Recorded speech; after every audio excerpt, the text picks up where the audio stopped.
ৰাজ্যৰ লাখ লাখ অৰুণোদয় হিতাধিকাৰীৰ বাবে ডাঙৰ খবৰ। অৰুণোদয় আঁচনিক লৈ ৰাজ্যত প্ৰযোজ্য হ'ল 5টা নতুন নিয়ম।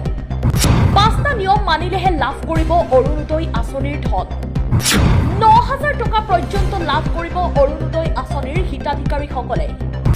5টা নিয়ম কি কি সবিশেষ জানিবলৈ এতিয়াই ভিডিঅ'টো এটা শ্বেয়াৰ কৰক।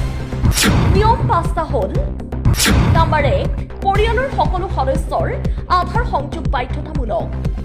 নম্বৰ 2, স্থায়ী বাসস্থানৰ প্ৰমাণপত্ৰ থাকিব লাগিব।